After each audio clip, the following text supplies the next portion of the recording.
Hello प्यारे बच्चों, कैसे हैं आप लोग। मैं हूं राजेश खन्ना और आप लोगों के लिए एक बार फिर से एसएससी मैथ लेके आया हूं। तो चलिए, आज का एसएससी मैथ कहता क्या है। और आपके स्क्रीन पे पहला क्वेश्चन दिख रहा है, बहुत ही खूबसूरत। देखिए पहला क्वेश्चन क्या कहता है, उसको देखेंगे हम लोग। क्वेश्चन नंबर फर्स्ट बहुत ही झकास है। क्वेश्चन नंबर फर्स्ट कहा 24 व्यक्ति किसी काम को 17 दिन में कर सकते हैं। कहा 24 व्यक्ति है किसी काम को 17 दिन में कर सकते हैं। तो बोला कि 51 दिन में कितने आदमी। कहा इसी 51 दिन में कितने आदमी इस काम को पूरा करेंगे। तो मान लेते हैं कि x आदमी इस काम को पूरा करेंगे। तो 17 से यह 3 बार में कट जाएगा और 3 से यह 8 बार में कट जाएगा। तो x बराबर कितने होंगे, 8 व्यक्ति जो है वो काम करेंगे। ठीक है, तो जिस ऑप्शन में होगा उसको राइट आंसर क्लिक कर लेंगे। देखिए कितनी खूबसूरत सा आंसर निकल गया। अब हम लोग आएंगे नेक्स्ट क्वेश्चन में। देखिए नेक्स्ट क्या कहता है वो देखिए। क्वेश्चन नंबर नेक्स्ट बहुत ही झकास।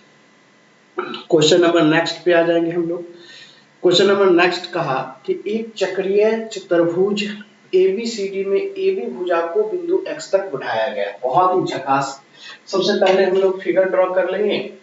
कहा कि ये चक्रीय चतुर्भुज है ऐसा, इसमें हमने सर्किल के अंदर में एक बना लेंगे चतुर्भुज, और ये जो होगा ए बी को बोला x तक बढ़ाया गया। बढ़ा लिया x तक, इसको थोड़ा सा स्ट्रेट लाइन कर देता हूँ, यहाँ से स्ट्रेट लाइन, और ये सी और डी। तो आपका गिवन क्या है, बोला एक्स डी सी, ये जो है 82 डिग्री है, राइट।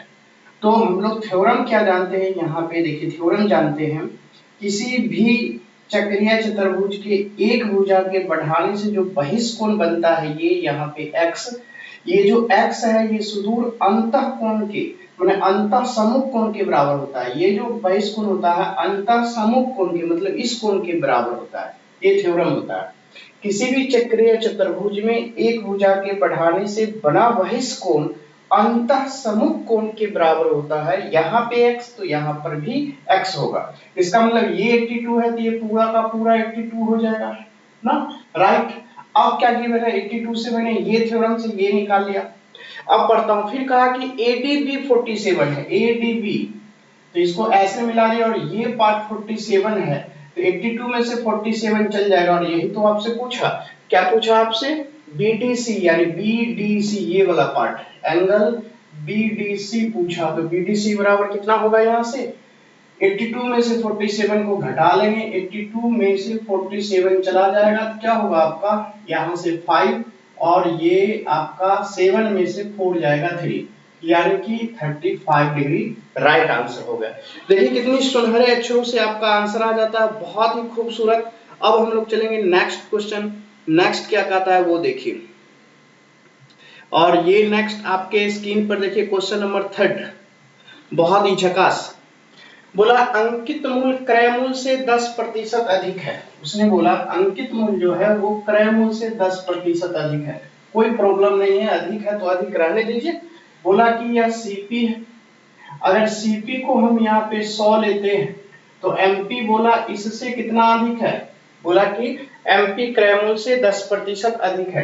तो 10% अधिक करेंगे इससे तो क्या हो जाएगा 110। अब प्रश्न में बोला कि अंकित मूल्य पे 10 की छूट दे दीजिए, तो इस पे 10 की छूट दे देंगे। 10% डिस्काउंट का मतलब 11 रुपया छूट हो जाएगा, और 11 रुपया छूट करेंगे इसमें तो ये 99 हो जाएगा। और जब ये 99 छूट हो गया तो ये तो विक्रय मूल्य हो गया। अब हम लोग ये जो सीपी और एसपी को देख करके हम लोग डिसाइड करेंगे कि लॉस हुआ या प्रॉफिट हुआ। तो 100 की चीजें आप 99 में किसी को दे रहे हैं तो स्वाभाविक है कितने रुपए की लॉस हुआ, 1 रुपए की, राइट। लेकिन 100 के केस में यही 1 रुपया कितना परसेंट के बराबर हो गया, 1% के बराबर लॉस हुआ। तो 1% जो है लॉस, एरो नीचे की और ये आंसर हो गया। जिस ऑप्शन में होगा वो टिक लगा लेंगे। तो ऑप्शन नंबर जहां पे होगा यानी 1% की हानि, option number C is the right answer. अब चले आइए खूबसूरत सा नेक्स्ट क्वेश्चन। क्वेश्चन नंबर आपका 4। देखिए कितना प्यारा सा क्वेश्चन, बहुत ही प्यारा प्यारा आंसर सब आपसे पूछ रहा है, बहुत ही झकास। झकास में बोला कि दो संख्याएं जिसका योगफल 84 है, तो सम आपका क्या दे रखा है, सम इक्वल टू 84 दे रखा है, राइट। और इसको ऑप्शन से बनाएंगे। फर्स्ट ऑप्शन जो है वो दे रखा है आपका 5 7, सेकेंड ऑप्शन जो है वो दे रखा है आपका 13 8, और सी ऑप्शन जो है यानी कि थर्ड ऑप्शन जो है 1:3 दे रखा है, और डी जो है वो दे रखा है 3:2। तो यहां से ये 12 हो गया, यहां से 21 हो गया, और यहां से ये 4 हो गया, और यहां से ये 5 हो गया। अब देखिए योग, क्योंकि ये योग है दोनों का योग, इसका मतलब योग योग को डिवाइड करेगा, इसका मतलब 12 से ये डिवाइड हो रहा है, 21 से 84 डिवाइड हो रहा है, 4 से डिवाइड हो रहा है। लेकिन आपसे डिवाइड होने वाला नहीं पूछा, आपसे पूछा कि किस अनुपात नहीं हो सकता है। इसका मतलब 5 से ये 84 डिवाइड नहीं होगा, नहीं होगा 5 से, इसका मतलब यही आपका आंसर हो जाएगा। तो option number D is the right answer, क्योंकि 84 जो है वो 5 से डिवाइड नहीं हो रहा है, तो ऑप्शन नंबर यही आपका राइट होगा। चलिए, चूंकि सम दिया हुआ है तो इस दोनों के अनुपात के सम से इसको कटना चाहिए, लेकिन कटा नहीं, इसलिए आंसर आपका यही हुआ। तो चलिए हम लोग नेक्स्ट क्वेश्चन क्या खूबसूरत सा कहता है उसको देखिए। ये रहा नेक्स्ट 5, बहुत ही झकास तरीके से 5 को देखिए, बहुत ही अच्छा क्वेश्चन। क्वेश्चन नंबर कहा, किसी दुकानदार को कोई कपड़ा 9 रुपए प्रति, यहां से देखेंगे, कोई दुकानदार है और वह 9 रुपए प्रति मीटर की दर से बेचने पे 10 की हानि होती है, तो 10% का हानि यानी लॉस का होल वैल्यू कितना होगा, 90/100 यानी 9/10। ठीक है, तो अगर कोई 9 रुपए की चीज पे बेचता है 9 रुपए में और 10% की हानि होता है, तो विक्रय मूल्य में होल वैल्यू का उल्टा मल्टीप्लाई कर देंगे, तो अब ये क्या हो गया, क्रय मूल्य। अब ये क्रय मूल्य हो गया, लेकिन जब क्रय मूल्य मालूम हो गया तो उसको विक्रय मूल्य में बदलने के लिए 15% का लाभ चाहिए। तो कितने में बेचेगा, 15% का लाभ यानी क्या होगा आपका 23/20, यानी कि ये होल वैल्यू निकल गया। तो अब यहां से मल्टीप्लाई कर देंगे 23/20, देखिए 9 से 9 कट गया, 0 से 0 कट गया, और 23 को 2 से डिवाइड करेंगे, 11 दूनी 22, और ये कितना हो जाएगा 5। तो आपका ये रुपया हो जाएगा विक्रय मूल्य, यानी कि 9 में होल वैल्यू का उल्टा हानि का मल्टीप्लाई किया दिए क्रय मूल्य, क्रय मूल्य में होल वैल्यू का सीधा मल्टीप्लाई किया दिए आपका विक्रय मूल्य निकल गया। यही तो बच्चा कितना में बेचेंगे, तो 11.50 आपका आंसर हो गया। तो option number D is the right answer. देखिए नेक्स्ट क्वेश्चन कितना खूबसूरत सा है, उसको देखते हैं हम लोग। क्वेश्चन नंबर यहां से देखिए 6 का क्या कहा आपका, बहुत ही झकास है क्वेश्चन नंबर 6। यहाँ पे चलेंगे, क्वेश्चन नंबर 6 देखिए, ये आपके स्क्रीन पे रहा। क्वेश्चन नंबर 6 कहा, चीनी की कुल मात्रा का 5% भाग बिक जाने के बाद, मतलब कोई चीनी की मात्रा है उसमें 5% बिक गया, तो बिक गया 5%, तो 5% क्या हो गया, सेल हो गया। 5% आपका यहाँ से सेल हो गया, 5% सेल हो गया, तो बचा कितना 95%, 95% बचा। तो बोला 95% बचा, तो केजी में कितना बचा 5 केजी। तो आपसे पूछा कि टोटल आरंभिक कितना था, तो 100% कितना था, 5/95 इंटू 100 केजी, ये 19, और 19 बचे 95, और 5 ये 19, इतना केजी आरंभ में था। यही आपका आंसर हो गया। बहुत ही खूबसूरत, देखिए क्या झकास आंसर आया, कुछ नहीं था, बहुत ही इजी है, इसको मेंटली कैलकुलेशन कर सकते हैं। अब चले आइए नेक्स्ट 7 में क्या कहता है उसको देखिए। क्वेश्चन नंबर 7 बहुत ही झकास है। क्वेश्चन नंबर 7 कहा, 110 मीटर लंबी ट्रेन 60 किलोमीटर प्रति घंटे की रफ्तार से जा रही है। बहुत ही अच्छा क्वेश्चन है। सवाल को देखिए ऐसे, अगर ट्रेन ये है, ये अगर ट्रेन है और ये जा रही है, उधर से कोई लड़का है विपरीत दिशा से, ये बॉयज है, ठीक है, आपका ये बॉयज है। तब आपसे यहां से पूछा कि 110 मीटर लंबी ट्रेन, ट्रेन की लंबाई 110 मीटर है, स्पीड है 60 किलोमीटर, और बॉयज में तो आपका डिस्टेंस होता नहीं है, लेकिन इसकी स्पीड है 6 किलोमीटर पर आवर। तब आपसे पूछा जाता है कि तो बताइए कि ट्रेन उस व्यक्ति को कितने देर में पार करके गुजर जाएगी, यानी टाइम पूछा। तो इस बच्चे को यह ट्रेन पार करेगी तो ट्रेन अपनी लंबाई 110 मीटर की दूरी जितने देर में पार कर सकती है, तो 110 अब बटे, लेकिन यह पार करेगी तो यह लड़का इधर से आ रहा है, ये इधर से जा रहा है, तो डिस्टेंस क्या होगा, मतलब कि स्पीड क्या होगा, जुट जाएगा। तो 60 और 6 मिलके क्या होगा 66। अब 5/18। आपको मैं बता दूं कि ये जो विपरीत दिशाओं में चालों को जोड़ दिया जाता है। अब क्या होगा अगले स्टेप में 110 80 ऊपर चला जाएगा, और यहाँ से 66 और ये 5 हो गया। ये कितनी झकास, ये 66 और ये आपका 5 हो गया, बहुत ही खूबसूरत सा।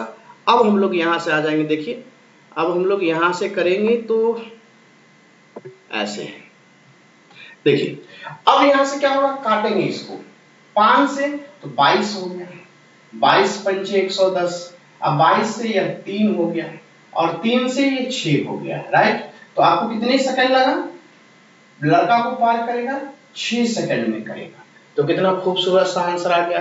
तो इस तरीके से आप बनाएंगे, झकास आंसर आ जाएगा, बहुत ही खूबसूरत। नेक्स्ट में आ जाइए, कितना अच्छा क्वेश्चन है। नेक्स्ट क्वेश्चन नंबर अब 8 आपके स्क्रीन पे देखिए, ये भी बहुत झकास है। क्वेश्चन नंबर 8 देखेंगे, कहा यदि x इक्वल टू 80 स्क्वायर, आपका जो वहां पे दिया हुआ है क्वेश्चन में, कहा x इक्वल टू 80 स्क्वायर और y इक्वल टू आपका 280 शायद है, y इक्वल टू 280।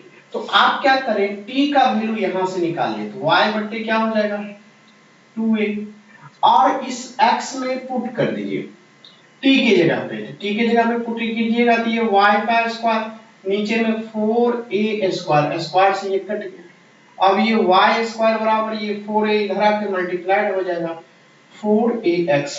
देखिए तो ये कितनी झकास आंसर हो गया, y square equal to 4ax, y square equal to 4ax is the right answer, बहुत ही खूबसूरत सा। नेक्स्ट में आ जाएंगे, नेक्स्ट क्या कहता है वो देखिए, क्वेश्चन नंबर नेक्स्ट आपका यहाँ ए भी झकास है। आपका क्वेश्चन नंबर नेक्स्ट देखेंगे हम लोग, क्वेश्चन नंबर नेक्स्ट कितनी खूबसूरत सा है वो देखिए 9, ये रहा आपके स्क्रीन पर क्वेश्चन नंबर 9। क्वेश्चन नंबर 9 ये भी झकास तरीके से बना, बोला यदि x y plus y z, आपके प्रश्न बोला यहाँ से कि x y plus y z plus z x equal to 1, ये हो गया, ठीक है। तो हीट एंड ट्रायल हम लोग करेंगे, हीट एंड ट्रायल मेथड से कि x बराबर 0 कर लिया, तो ये वाला टर्म तो कट गया, लेकिन इसमें मान लिया yz इक्वल टू 1, ये क्या हो जाएगा 1 into 1 दैट इज 1, सेटिस्फाइड कर गया, यानी हमने जो माना वो क्या हो गया, सेटिस्फाइड हो गया। तो आपसे पूछा क्या यहाँ से, y plus 1 plus y square अपन x प्लस वाई और y प्लस जेड, इस तरीके से। तो देखिए y का वैल्यू तो यहाँ पे 1 है, ये ऊपर में 1 प्लस 1 हो जाएगा, लेकिन x का वैल्यू 0 है तो 0 प्लस 1 इस तरीके से, और यहाँ पे 1 प्लस 1 हो गया, तो क्या हो गया ये 2/2 कट के कितना 1, और यही खूबसूरत सा आंसर निकल गया। कितनी प्यारा सा अलजेब्रा था, हम लोग एकदम 5 सेकंड में उड़ा देने वाला कंसेप्ट है ये। और अगर आपको लगता होगा कि सर वाकई मेरे लिए मेहनत कर रहे हैं, मैं समझ रहा हूं, तो जरूर लाइक कमेंट शेयर करना ना भूलेंगे। तो चलिए नेक्स्ट क्वेश्चन खूबसूरत सा क्वेश्चन नंबर 10 आपके स्क्रीन पे ये रहा, कहा यदि किसी वृत्त जिसका केंद्र O हो, यदि किसी वृत्त जिसका केंद्र जो है O दिया हुआ है, गिवन है यहाँ से, कहा यदि किसी वृत्त जिसका केंद्र क्या हो O से दो रेखाएं, दो स्पर्श रेखाएं PQ और PR ऐसी हो कि QPR बराबर 120, तो कहा यहाँ से ऐसे एक सर्कल हो गया और बाहरी बिंदु कोई P हो गया ये, और यहाँ से एक ऐसे, एक आपका ऐसे, ये PQ हो गया और ये PR हो गया ऐसे, इसको ऐसे मिला दिया और इसको ऐसे मिला दिया। तब आपसे बोला कि QPR, QP ये जो है 120 डिग्री होता है, ये आपका 120 डिग्री है। तो मैं आपको बता दूं इस तरह के फिगर में यहाँ पर वाला एंगल और ये जो एंगल होता है ये दोनों 180 डिग्री के बराबर होता है, ये 120 तो ये कितना हो जाएगा 60 डिग्री, राइट। अब आपसे बोला POQ, तो P से स्टार्ट करेंगे, O को मिला देंगे क्योंकि ये तो सेंटर है, और ये जो पी जो है दोनों को मिलाने वाली रेखा यानी पी से सेंटर को मिलाने वाली रेखा सेंटर पर जो कोण बनता है उसको बाइसेक्ट करती है। ये कोण बाइसेक्ट चूंकि टोटल 60 है ये कितना हो जाएगा 30। और यही तो आपसे पूछा कि पी ओ क्यू कितना डिग्री का, तो 30 डिग्री का, और यही राइट आंसर। बस झकास तरीके से बन गया, खूबसूरत सा। अब देखिए कितना झकास आपका आंसर आ गया, P O Q equal to 30 degree. Next आ जाइए, बहुत ही झकास क्वेश्चन नंबर नेक्स्ट देखिए क्या कहता है। ये रहा आपके स्क्रीन पर क्वेश्चन नंबर नेक्स्ट 11। चलिए खटाखट हम लोग देखें। कहा आपका कि एबीसी त्रिभुज एबीसी में यदि बीएसी 90 डिग्री हो, राइट, मतलब एक कोण 90 होती है तो राइट एंगल ट्रायंगल हो गया ना, और AB बराबर AC, तो ABC का मान क्या होगा। बहुत ही झकास है। देखिए ये तो क्वेश्चन देखते ही टिक लग जाना चाहिए, यहाँ पे मिटा दीजिए इसको पहले। कहा आपका कि ABAC पहले एक तरफ से राइट एंगल ट्रायंगल ड्रॉ कर लिया, ऐसे ड्रॉ कर लिया। कहा A जो है ये B A और C ये 90 डिग्री है, तो 90 डिग्री ये है, तो किसी भी त्रिभुज में एक 90 हो गया तो टोटल तो 180 होता ही है। ये 90, ये दोनों कोण क्या हो जाएगा 90, मतलब ये दोनों कोणों का योग 90 हो जाएगा, तभी तो 180 होगा।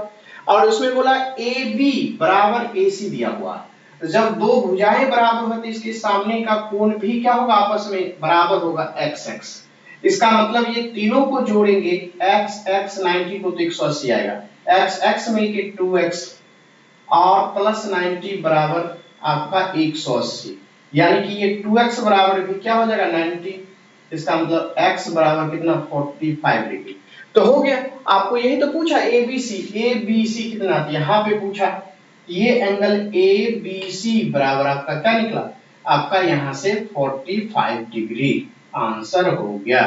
तो कितना खूबसूरत सा आंसर हुआ, देख के टिक लगा लेंगे, ये तो लिखा मैंने बेकार, तो ये तो आपको मेंटली कैलकुलेट करेंगे तो वहां से भी आंसर आ जाएगा। चलिए ये भी क्वेश्चन आपके स्क्रीन पे बहुत ही झकास है, ट्रायगोनोमेट्री का है, देखिए बना करके बहुत ही खूबसूरत सा। बोला tan 315 यानी 315 डिग्री, tan 315 डिग्री और इनटू cot माइनस 405 डिग्री। तो पहले तो ये tan 315 डिग्री को निपटा लीजिए, ठीक है, और उसके बाद ये cot माइनस 405 डिग्री। फॉर्मूला देखिए क्या क्या यूज होगा। सबसे पहला यूज कि यहाँ से cot माइनस थीटा जो होता है वो माइनस cot थीटा होता है। दूसरा यूज करेंगे हम लोग tan 360 माइनस थीटा, ये माइनस tan थीटा होगा, राइट। और आगे यूज करेंगे cot 360 प्लस थीटा, ये पॉजिटिव में cot थीटा होता है, राइट। यही तीन फार्मूला का इस्तेमाल हम लोग सवाल को बनाने में करेंगे। तो यहाँ से देखिए, तो यहाँ 315 को क्या लिख सकते हैं, tan 360 माइनस 45, तो ये हो गया। आइए तो माइनस बाहर निकल जाएगा तो क्या होगा, यहाँ से cot 360 प्लस 45 डिग्री, और इस तरीके से। अब 360 माइनस थीटा मैंने यहाँ पे लिखा है, क्या होगा माइनस में, तो माइनस में tan 45 डिग्री, और ये माइनस तो रहेगा। अब cot 360 प्लस थीटा क्या होगा, यहाँ से cot थीटा, तो क्या होगा cot 45 डिग्री ऐसे।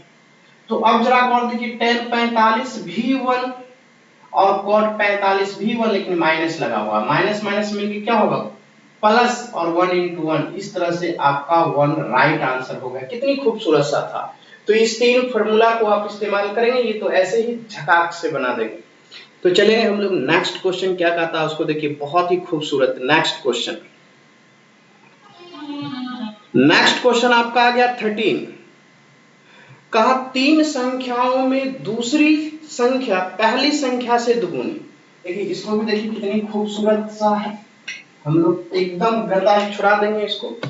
कहा यहाँ से कि तीन संख्याओं में दूसरी संख्या पहली संख्या से। देखिए यहाँ से दूसरी संख्या डिपेंड कर रहा है पहली से, अगर पहली मालूम रहता पहली संख्या तो उसका दुगुना कर देते, तो ये दूसरी मालूम हो जाता है, राइट। पहली से दुगुनी, अगर तीसरी संख्या मालूम होती उससे 3 गुना कर देते तो भी दूसरी आ जाती। तो हम लोग को रेशियो में क्या लिखेंगे, पहली दूसरी और ये तीसरी जो होगी, तो दूसरी डिपेंड कर रहा है ना दोनों पे, दूसरी डिपेंड कर रहा है, तो दूसरी को ही ये दोनों कोफिशिएंट जो है, गुणांक जो है 2 3, इसको गुना कर लीजिए, 3 दूना 6 और दूसरी की जगह पर लिख दीजिए। अगर पहली लिखना हो, अब पहली लिखेंगे तो पहली के गुणांक कितना है 2, तो 2 से इसको डिवाइड कर दीजिए तो ये 3 हो जाएगा। और तीसरी लिखना हो, तीसरी के बगल में क्या है 3, 3 से डिवाइड कर दीजिए 2 हो गया। अब ये पहली दूसरी तीसरी का देखिए, कहा दूसरी संख्या जो है वो पहली की दुगुनी, तो 3 दूना 6 है। फिर कहा तीसरी संख्या की 3 गुनी, इसका 2 तिया 6 है, मतलब सेटिस्फाइड कर लिया। अब आपसे पूछा तीनों संख्याओं का योग अनुपात में कितना हो जाएगा, 6 3 9 और 2 11, अनुपात में 11। एवरेज दिया हुआ है 33 और नंबर ऑफ टर्म्स से मल्टीप्लाइड कर देंगे तो वो भी योग में बदल जाएगा। अब 11 से यह 3 हो जाएगा, अनुपात 1 बराबर 9। तो आपसे पूछा क्या, सबसे बड़ी, ये पूछा ना, बोला सबसे बड़ी संख्या कौन सी, तो अनुपात में 6 है, 6 को 9 से मल्टीप्लाइड करेंगे 54, यही सबसे बड़ी हो जाएगी, ग्रेटेस्ट नंबर। और ये आपका राइट आंसर हो गया। चलिए कितनी झकास तरीके से बन गया। अब हम लोग नेक्स्ट क्वेश्चन पे आएंगे। नेक्स्ट क्वेश्चन क्या कहता है वो देखिए। क्वेश्चन नंबर आपका नेक्स्ट ये रहा, बहुत ही खूबसूरत था। बोला कि 100 मदों का औसत जो है ना 30 पाया गया, 100 मद है और उसको 30 पाया गया, कहा यहां से पाया गया। और यदि गिनती के समय 2 मदों को 23 और 11 के स्थान पे 32 और 12 गिना गया था, यानी कि 23 और 11 होना चाहिए, गलती से 32 और 11 हो गया, तो सही औसत क्या होगा। तो मैंने आपको लिखा यहाँ पे कि करेक्ट एवरेज बराबर होता है ओल्ड एवरेज, ये याद कर लीजिएगा, प्लस सही पहले लिख दीजिए और माइनस गलत यहां से, ठीक है। अब बटे में लिख दीजिए कुल संख्या जितनी आपकी है ये। तो आपका जो ये फॉर्मूला बन गया, ये दिमाग में हमेशा रखिए, तो कुछ नहीं करना पड़ेगा। अब ये ओल्ड एवरेज कितनी है, तो बोला 30 है। देखिए अब सही क्या होना चाहिए, 23 और 11, तो 23 11 सही है, तो 23 11 को जोड़ दीजिए, तो 23 और 11 को जोड़ेंगे कितना होगा 34, ये 34 हो गया। फिर कहा गलती कौन था 32 और 12, इसका मतलब क्या होगा ये 44 यहां से। और कुल संख्या कितनी है 100, जब इसको हटाएंगे 44 में तो ये माइनस में 10 आएगा, तो इसका मतलब ये हो गया 30 माइनस 0.1, ये आपका हो गया। यहां से एक जीरो कट जाएगा, 10 से उसमें करेंगे तो 0.1, अब 30 में से 0.1 घटेंगे 29.9 इज द राइट आंसर। अगर ये कंसेप्ट याद है तो देखिए ये बस 2 से 3 स्टेप लिखेंगे और आपका सुनहरा सा आंसर आ जाएगा। चलिए हम लोग नेक्स्ट पे चलता हूं, नेक्स्ट क्या कहता है, लेकिन ध्यान रहे इस सवाल में सही पहले गलत बाद में, जो सही है उसको जोड़ के एक साथ लिख दीजिए, जो गलत है उसको गलत की जगह पे। तो चलिए हम लोग नेक्स्ट क्वेश्चन चलता हूं। नेक्स्ट आपका आपके स्क्रीन पे ये रहा, देखिए कितना झकास है। नेक्स्ट आपका बहुत ही सुंदर सा है। कहा कोई बक्सा जब रेत से आधा भरा होता है, क्या बोला कि जब कोई बक्सा रेत से आधा भरा हो, कोई रेत है और बक्सा आधा भरा हो, तो इसका मतलब ये बक्सा हो गया और रेत से आधा भरा हो, रेत बाई 2, तो उसका केजी कितना वजन होता है, तो उसका वजन 5.5 केजी होता है, राइट। और आगे बोला प्रश्न में कि जब खाली बक्से का वजन क्या होगा, जब बक्सा रेत से, ये बक्सा हो गया जब रेत से ये भरा हो 8.5, यानी बक्सा और रेत कंप्लीटली भरा हो तो वजन होता है 8.5 केजी। तो आपसे प्रश्न पूछा खाली बक्से का क्या होगा, यानी ये जरा गौर से देखिए, दोनों को जब घटाएंगे तो ये बक्सा से बक्सा कट जाएगा, तो रेत में से ये घटेगा तो क्या होगा, ये आधा, चूंकि आधा पूरा में से आधा जाएगा तो आधा ही बचेगा, और ये घटेगा केवल कितना बचेगा, 8 में से 5 जाएगा, ये 3। इसका मतलब रेत जो है वो कितना केजी है, 6 केजी है। लेकिन रेत नहीं निकालना है, रेत नहीं निकालना है, निकालना क्या आपका बक्सा। तो यहाँ पे बक्सा का वजन क्या हो जाएगा, रेत की जगह पे 6 केजी, तो 8.5 में से 6 को घटा लेंगे, यानी 2.5 केजी जो है वो बक्सा है खाली। इस तरह से राइट आंसर हो गया 2.5 KG. Option number C is the right answer. अब चले आएंगे नेक्स्ट क्वेश्चन। देखिए नेक्स्ट क्या कहता है, खूबसूरत सा, और आपके स्क्रीन पे ये रहा खूबसूरत सा, बहुत ही झकास। ऑप्शन नंबर ये 16। चलिए यहां से देखता हूं क्या कहता है, 16, बहुत ही अच्छा क्वेश्चन है। आपसे a प्लस यहां से a plus 1/a equal to 1, right. फिर कहा ये a नहीं होगा, यहां से b होगा। फिर b plus 1/c equal to 1, ये गिवन है। तब आपसे पूछा है कि c plus 1/a equal to क्या होगा। तो याद कर लीजिए, जब ये दोनों देखिए जरा गौर से, ये सिमेट्रिकल दिया हुआ है ना, a b फिर b c, तो आगे c, जब a b b c 1 1 है तो c a b क्या होगा 1 1। परीक्षा में बस ये कांसेप्ट से आंसर मार दीजिएगा, ठीक है। ये तरीका है कि ये जब a b b c 1 1 है तो c a b क्या हो जाएगा 1 हो जाएगा। ये हुआ परीक्षा का। लेकिन बनाएंगे कैसे, तो जरा एक बार बना भी लेते हैं इसमें कि a बराबर, यहां से देखिए a plus 1/b equal to 1 है, तो यहां से a का वैल्यू निकालेंगे 1 माइनस 1/b, तो क्या हो जाएगा ये 1, यहाँ पे दिख रहा है, हाँ दिख रहा है 1, यहाँ से b माइनस 1 बाय यहाँ पे हो जाएगा b।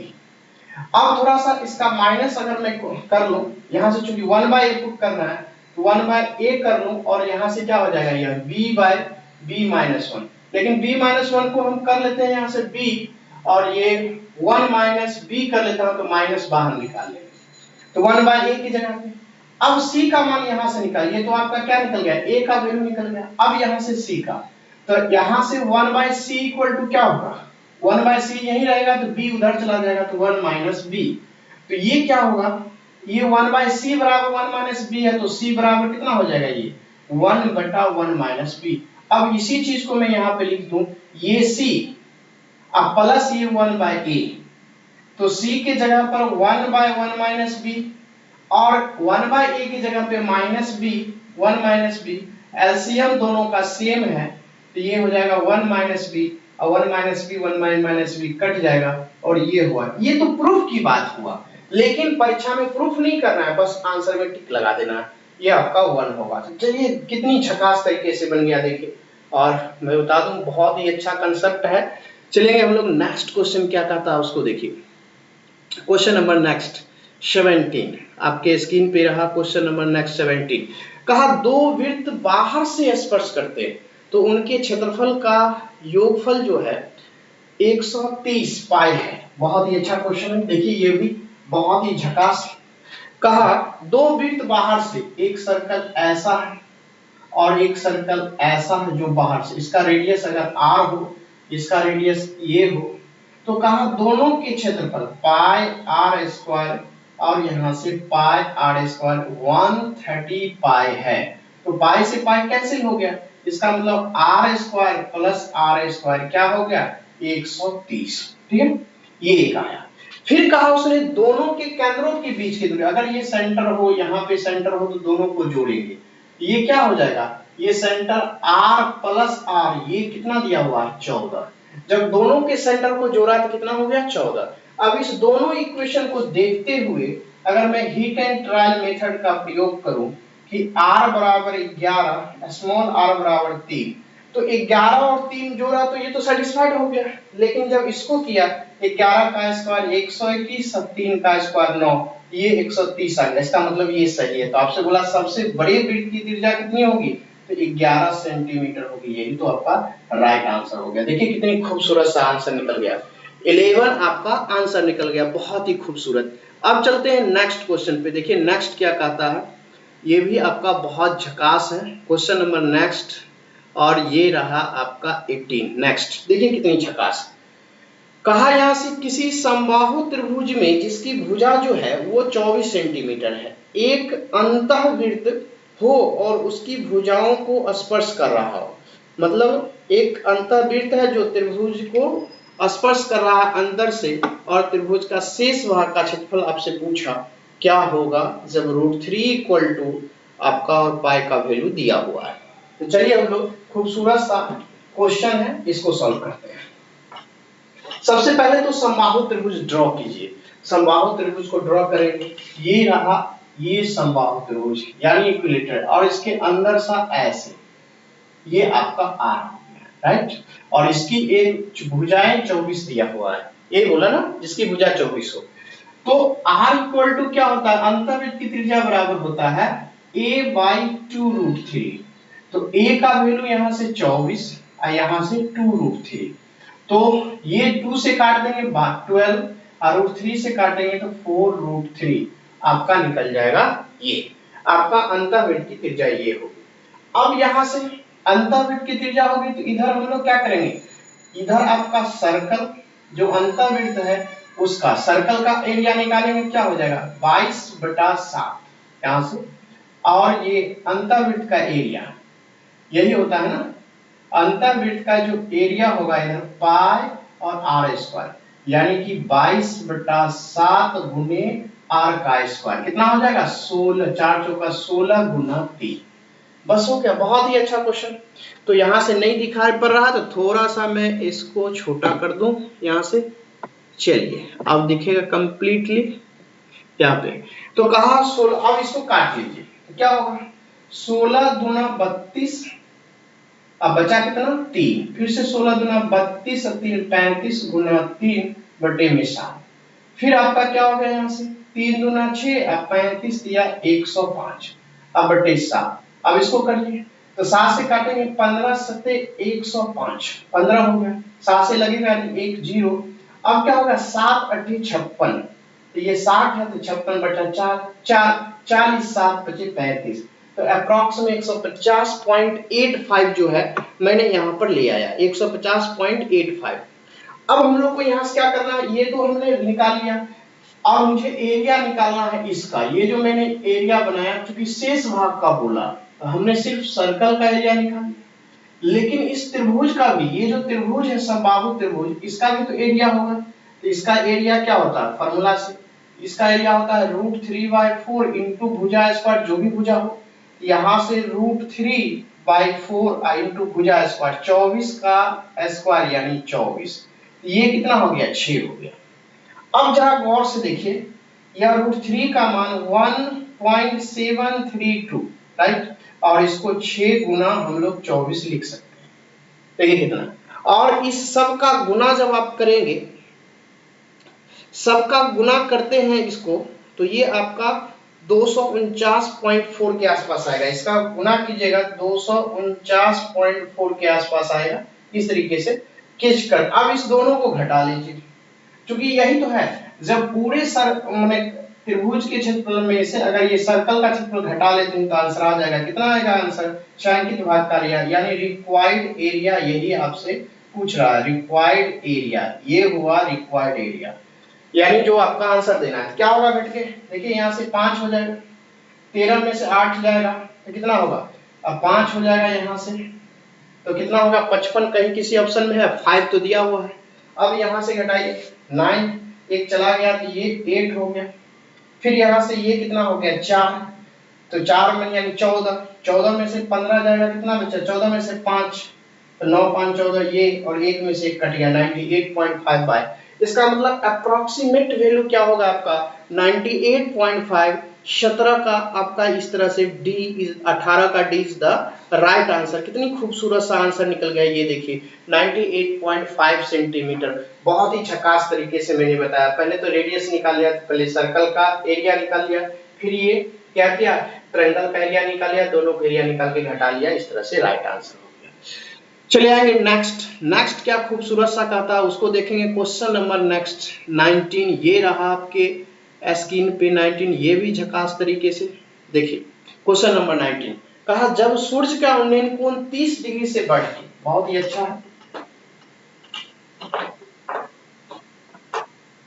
क्वेश्चन देखेंगे आपके स्क्रीन पे है, कहा सूर्य का उन्नयन कोण ये जो है यहाँ पे, और इस तरह से पहले आपका सूर्य यहाँ पे था, यहाँ पे ये सन है, इस तरह से पहले ये 30 डिग्री था ये एंगल ऑफ एलिवेशन, लेकिन जैसा ही उसका एंगल ऑफ एलिवेशन क्या हो गया 60 डिग्री हो गया। अब एंगल ऑफ एलिवेशन 60 डिग्री में बदल गया, यही बोला 30 से बढ़ के 60 हो गया, तो तब किसी 15 मीटर ऊंचे खंभे की परछाई में लंबाई में क्या अंतर, लेकिन ये लंबाई जो है 15 मीटर, ये है आपका हाइट दिया हुआ, ठीक है। तब आपसे पूछा कि ये वाली पार्ट जो है, ये वाली पार्ट कितनी कम हो गई, पहले वाली परछाई से बाद वाली परछाई का अंतर, तो इस दोनों का अंतर पूछा, मतलब ये डी पूछा, तो ये डी बराबर यहाँ से क्या होगा, ये आपसे पूछा। तो ये जो हाइट और डी में जो रिलेशन होता है केवल 30 डिग्री, देखिएगा यहाँ से ये 30 डिग्री एवं 60 डिग्री के लिए, केवल यहाँ पर केवल जोड़ दीजिए, केवल 30 डिग्री और 60 डिग्री के लिए आप याद कर लीजिए ये जो h बराबर होता है √3/2 इंटू डी होता है। ठीक है, तो √3 आपका यहाँ से ये 30 और ये 60 डिग्री होगा, तो याद करके रखिएगा। तो h का वैल्यू यहाँ से 15 और यहाँ से √3 बटा में 2 इंटू डी, ये d बराबर क्या निकल जाएगा, देखिए √3 से इसको काटिएगा तो ये 5 √3 बार में कट जाएगा और ये 5 दूना 10 √3, और इस तरीके से ये जो डिस्टेंस में अंतर आएगा ये वाली डिस्टेंस कितने की होगी, 10 √3 का। देखिए कितना झकास तरीके से बन गया 10 √3, कहीं से कोई दिक्कत नहीं है, केवल आप याद करके तो रखेंगे ये जो मैंने कंसेप्ट, लेकिन एंगल बदल जाएगा, 30 के जगह पे 45 हो जाएगा या 75 हो जाएगा या कुछ भी हो जाएगा, तो ये रूल काम नहीं करेगा। केवल लिख दिया है 30 और 60 रहे, तो यहाँ वाली ए और ये इसको h बोलते हैं, इसमें रिलेशन जो होता है h equal to √3/2 into d, याद रखिएगा, खटाक से सवाल बन जाएगा। चलिए आशा करता हूँ समझे होंगे। अब नेक्स्ट क्वेश्चन पे आ जाइए। नेक्स्ट क्वेश्चन ये खूबसूरत सा है, ये भी बहुत ही झकास है, देखेंगे और टिक लग जाएगा। ये शायद लगता है सीआई की बात कर रहा है, तो चलिए हम लोग सीआई की बात करते हैं। क्वेश्चन नंबर नेक्स्ट, सीआई की बात करेंगे, क्या कहता है उसको देखिए। कहा आपसे कि यदि 1250 रुपए की राशि को 12% वार्षिक की दर से 1 वर्ष के लिए निवेश किया जाए और ब्याज को अर्धवार्षिक रूप से संयोजित किया जाए तो कितना चक्रवृद्धि ब्याज होगा। यानी कि ये 12,500 है रुपया और समय 1 वर्ष है, रेट 12% है, यही बोला। लेकिन उसने बोला हाफ ईयरली की बात करता है। हाफ ईयरली में रेट क्या होता है, रेट जो होता है वो आधा होता है, 12 है तो ये क्या हो जाएगा, आधा 6 हो जाएगा, यानी इसको ऐसे लिखे तो और अच्छा रहेगा, 12 का आधा कर दीजिए यानी कि 6%। और ये टाइम जो होता है पहले वाले टाइम का दुगुना होता है, यानी कि 2 वर्ष हो गया, पहले तो 1 वर्ष दिया हुआ था। अब आपसे बोला क्या होगा, तो हम लोग तो खटाक से निकाल लेंगे, यहाँ से 6%, तो इसका जो कि 2 बार पहले ईयर में ब्याज, चूंकि हम लोग तो लीनियर मेथड से बनाते हैं, पहले ईयर में 6% इसका कितना होगा, तो ये डबल जीरो कैंसिल हो जाएगा, परसेंटेज से कट जाएगा, तो आपसे 125 गुना 6, तो 25 छक्का आपका 150 यानी 50, 6 गुना ये 750 निकलेगा। अब सेकेंड ईयर में आएंगे, तो सेकेंड ईयर में हमारे पास कितने है, कितने पे ब्याज लगेगा, एक तो आपका ओरिजिनल प्रिंसिपल है ही, लेकिन अब ब्याज पर भी ब्याज लगेगा। यही चक्रवृद्धि ब्याज का नियम होता है कि जो पहले वर्ष का ब्याज होता हो दूसरे वर्ष में उस पर भी इंटरेस्ट लग जाता है। तो 6% 12,500 का तो 750 निकाल ही लिए हैं। अब 750 का 6% क्या करेंगे, मल्टीप्लाइड कर लेंगे 6 से, तो जीरो एक तो है ही, अब 5 छक्का 30, 3 और 7 छक्का 42, 3 45, 2 अंक के बाद दशमलव, ये हो गया। अब ये जोड़ लेंगे, यही तो मेरा सीआई निकल के आ गया। ये कितना, 7 7 14 1500, 1545, इस तरीके से आपका आंसर हो गया 1545। देखिए option number C is the right answer. कितनी खूबसूरत सा, यही तो बोला चक्रवृद्धि ब्याज क्या होगी, 1545। देखिए कहीं भी कोई टेंशन है, ये तो फार्मूला निकाला, ये फर्स्ट ईयर और सेकंड ईयर, और 6% फर्स्ट ईयर में साधारण ब्याज की तरह, और जैसे ही सेकंड ईयर में गए तो ये मेरे पास 2 पे ब्याज लगेगा, एक 12,500 पे, एक 750 पे। तो 12,500 पे एक बार निकालेंगे, खटाक से लिख दिया, इस पे थोड़ा सा करना पड़ा, गुना जोड़ के लिख दिया आंसर, कहीं कोई दिक्कत नहीं, खटाक से निकल जाएगा। और कोई भी दूसरा मेथड का आप करेंगे गुना ज्यादा करना पड़ेगा, इसमें बहुत आसान है, कोई तरह का दिक्कत नहीं होता, यही आपका सीआई निकल गया। आप चले आएंगे नेक्स्ट क्वेश्चन, देखिए इस तरह से बहुत ही खूबसूरत सा क्वेश्चन है, बहुत ही झकास। ये रहा आपके स्क्रीन पे क्वेश्चन नंबर नेक्स्ट, देखेंगे क्वेश्चन नंबर नेक्स्ट। कहा 10 अल्फा माइनस बीटा 1 है, बहुत झकास है। अब देखिए क्या करना है, और इसमें फाइंड क्या करने के लिए बोला, अल्फा का मान क्या होगा। तो आपसे प्रश्न में ये है कि 10 alpha minus beta equal to 1, ठीक है। तो अल्फा माइनस बीटा क्या हो जाएगा, क्योंकि अल्फा माइनस बीटा की जगह पे 45 होगा तभी 1, इसका मतलब ये 45 डिग्री हो गया, राइट।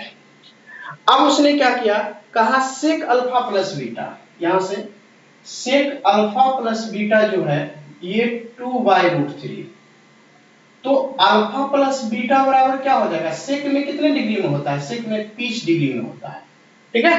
तो अल्फा प्लस बीटा 30 डिग्री हो गया, तो अल्फा का मान निकालना। अब ये दोनों इक्वेशन को ऐड कर देंगे, ऐड करेंगे क्या होगा, इसका बीटा इसके बीटे से कट जाएगा, यानी दोनों को जोड़ेंगे तो अल्फा अल्फा क्या हो जाएगा 2 अल्फा, और यहां से 45 और 30 मिलके 75, that is alpha equal to 75/2, यानी कि कितना आ जाएगा 37.1/2 degree is the right answer हो गया।